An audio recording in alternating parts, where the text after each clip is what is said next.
Kondisi jalan provinsi penghubung Kabupaten Musi Banyuasin Pali sangat memprihatinkan.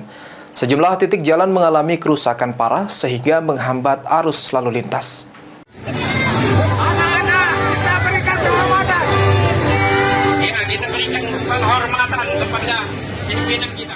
Kondisi jalan provinsi yang menghubungkan Kabupaten Musi Banyuasin dengan Kabupaten Pali saat ini sangat memprihatinkan. Sejumlah titik jalan mengalami kerusakan parah, mulai dari berlubang, permukaan aspal yang terkelupas hingga ruas jalan yang nyaris tak bisa dilalui kendaraan. Kerusakan yang cukup parah ini tidak hanya membahayakan pengguna jalan, tetapi juga menghambat kelancaran arus lalu lintas warga yang ingin melintas antar wilayah. Menanggapi hal tersebut, Gubernur Sumsel Hermandiru mengatakan, saat ini pihaknya sudah melakukan inspeksi ke lokasi untuk segera diatasi. Selanjutnya, Pemprov Sumsel segera menganggarkan dana perbaikan pada tahun berjalan.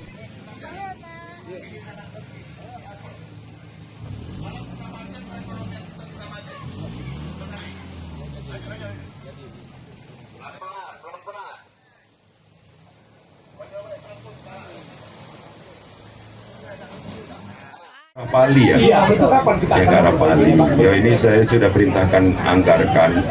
Saya juga baru dilantik 56 hari, bukan ngelak ini. Tapi kemarin sempat jeda 1,5 tahun sehingga saya sudah perintahkan untuk dimasukkan agar dianggarkan di tahun berjalan. Oke? Sementara itu, anggota DPRD Sumsel Andi Rizkiansyah mengungkapkan, jika jalan provinsi Muba Pali tahun sebelumnya sudah pernah ada perbaikan dari pemerintah provinsi, namun hanya sebagian. Namun di kondisi musim penghujan saat ini, jalan alternatif dengan panjang 29 km itu kembali rusak. Sehingga atas hal itu warga meminta jalan penghubung Muba Pali untuk dibangun kembali, sehingga tidak membuat warga khawatir saat melintas. Kami itu maunya jalan itu langsung dibangun semua, tapi cukup batas cor beton itu cukup, tidak usah sampai di aspal kan.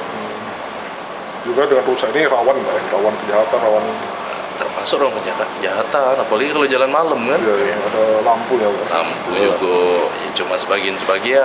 Selain menimbulkan kecelakaan, rusaknya jalan penghubung Muba Pali juga sering terjadi aksi kejahatan. Tim Liputan, PAL TV.